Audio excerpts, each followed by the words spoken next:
Students जो होते हैं अपने सवाल पूछ सकते हैं, कोई कुछ भी चीज़ जो आप शेयर करना चाहते हैं वो आप कर सकते हैं। बाकी मैं अपनी जर्नी के बारे में थोड़ा बहुत शेयर कर देती हूँ।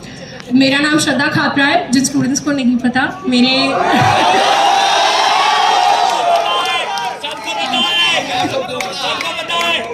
मेरे जो YouTube के स्टूडेंट्स हैं वो प्यार से मुझे श्रद्धा दीदी या माइक्रोसॉफ्ट वाली दीदी के नाम से जानते हैं।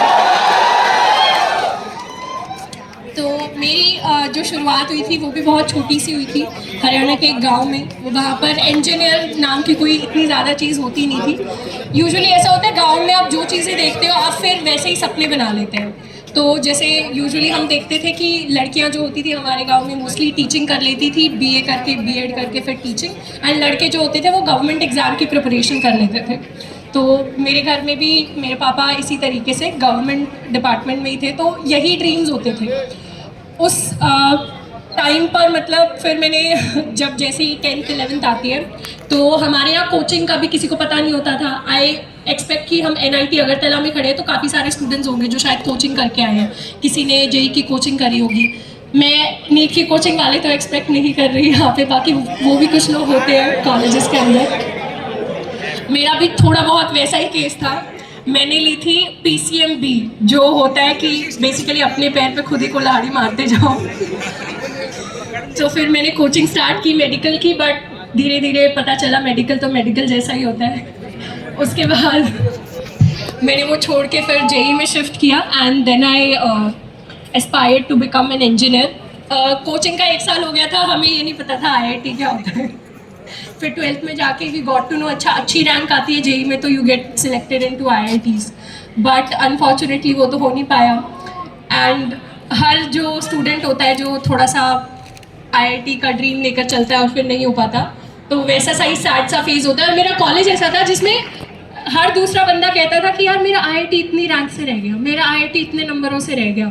मतलब मेरे सामने एक बच्चा होता था, मेरा बिल्कुल roll number 64 was I, and 65 जो था वो कहता था मेरी तो 300 रैंक आई है JEE में, पर यार मेरे IIT के अंदर मुझे CS रह गया। तो इस तरीके की जब बातें आप सुनते हो ना, तो आपको लगता है कि फर्स्ट ईयर के अंदर जब स्टूडेंट आते हैं ना, फर्स्ट सेमेस्टर के अंदर, तो पूरा ऐसे गुस्सा, रिग्रेट, IIT वो सारी चीज़ें लेके आता है।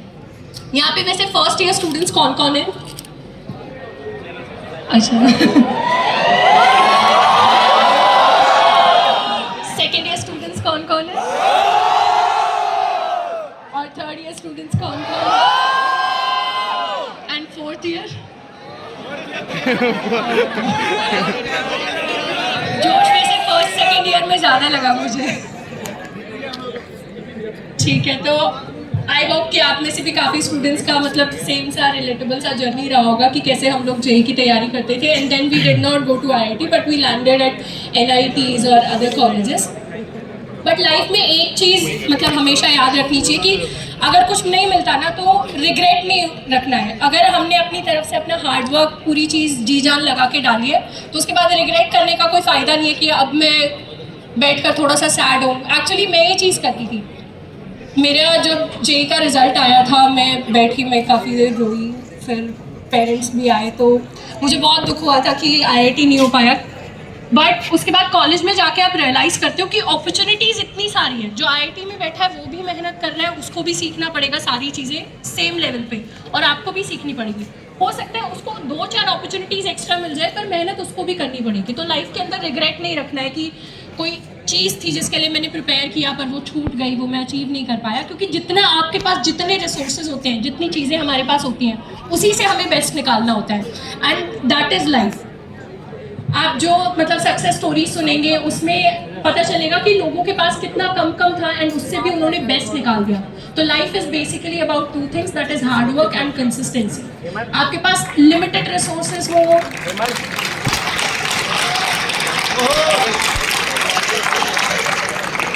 हमारे पास लिमिटेड रिसोर्सेज हो, ज़्यादा रिसोर्सेज हो, फ़र्क नहीं पड़ता। ज़्यादा रिसोर्सेज भी होंगे पर हार्डवर्क और कंसिस्टेंसी नहीं होगी, टैलेंट बहुत सारा होगा, कोई फ़ायदा नहीं है उस चीज़ का। चाहे हम छोटे से छोटे कॉलेज के अंदर हैं, आप तो फिर भी एक अच्छे कॉलेज के अंदर हो। बहुत सारे ऐसे Tier 3, Tier 4, ये टीयर्स वैसे आते कहाँ से मुझे नहीं पता, बट Tier 5 जो मैं अपने दिमाग में सोचती हूँ और फिर अपनी लाइफ में बहुत ज़्यादा वंडरस चीज़ें करके निकालती हूँ। तो फिर कॉलेज आया, कॉलेज में we started coding.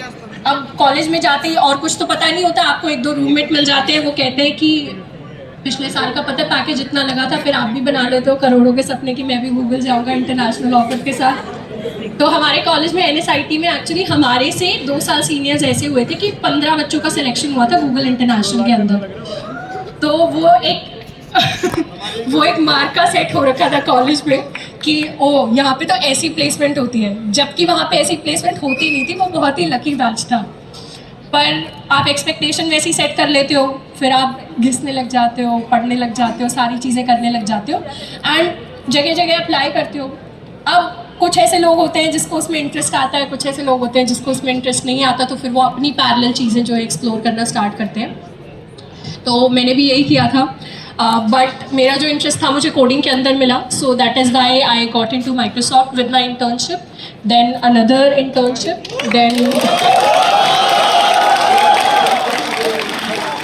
then I did my machine learning internship in DRDO and finally a full-time offer from Microsoft.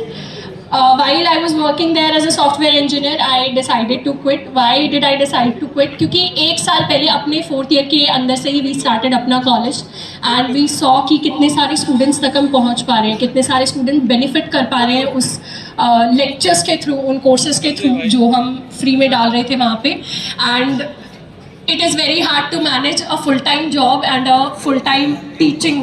It's a kind of a second job that you do. Although my manager at Microsoft, उन्होंने मुझे बोला था कि अगर आपको teaching करनी है तो फिर आप देख लो, हम यहीं पे माइक्रोसॉफ्ट में इंटरनली काफ़ी चीज़ें करेंगे। बट वी फेल्ट कि मतलब इंटरनली जो इम्पैक्ट हम लाना चाहते हैं वो हम ला नहीं पाएंगे उतना। That is Y I decided to quit and we did apna college full time and now we are the fastest growing coding channel in India and we have been the fastest growing for more than 6 months now and we stand at 3.25 million subscribers dedicated to coding. अच्छा, आप लोगों में से software engineer कितने लोग बनना चाहते हैं? सब? अच्छा, एक चीज़ है जो मैंने अपने लास्ट सेमिनार में भी बोली थी एंड मैं आपको भी बोलना चाहूँगी। I want you guys to relax for 1 minute and think about the biggest dream जो आपने आज तक देखी है, सबसे बड़ा सपना। मतलब भूल जाओ कि कॉलेज मैटर करता है क्या, फाइनेंशियल बैकग्राउंड मैटर करता है क्या, हमारा जेंडर, हमारी कास्ट, कुछ भी मैटर करता है क्या। एंड सबसे बिगेस्ट ड्रीम जो आपने आज तक बचपन से लेकर अभी तक देखा है, उसके बारे में मैं चाहती हूँ आप एक बार सोच लें। And the message that I want to give to you is that उस ड्रीम के ऊपर कभी गिव अप मत करना, क्योंकि जो चीज़ें हम सोचते हैं कि ये चीज़ें रोकेंगी मुझे मेरा ड्रीम अचीव करने से, वो एक्चुअली नहीं रोक रही होती, हमारे दिमाग के अंदर ही होता है। अगर हम enough hard work and consistency, these are the 2 words that will help you in throughout your journey. यही 2 चीज़ें हैं जो आपको पहुंचा देंगी। बाकी चीज़ें, बाकी जो हर्डल्स होते हैं वो सिर्फ हर्डल्स ही होते हैं। हर्डल्स तो होते हैं पार करने के लिए, हटने के लिए, तो उन चीज़ों को तो आप ओवरकम करेंगे। तो जो आपने सबसे बड़ा ड्रीम अपने लिए सोचा है उसके ऊपर थोड़ा सा आप रोज़ थोड़ा 1 मिनट 2 मिनट उसको और सोचा करो एंड उस पर और हार्ड वर्क पुट इन करा करो and that is how basically you will make a life of your own, जो लाइफ जीने में आपको सबसे ज़्यादा मज़ा आएगा।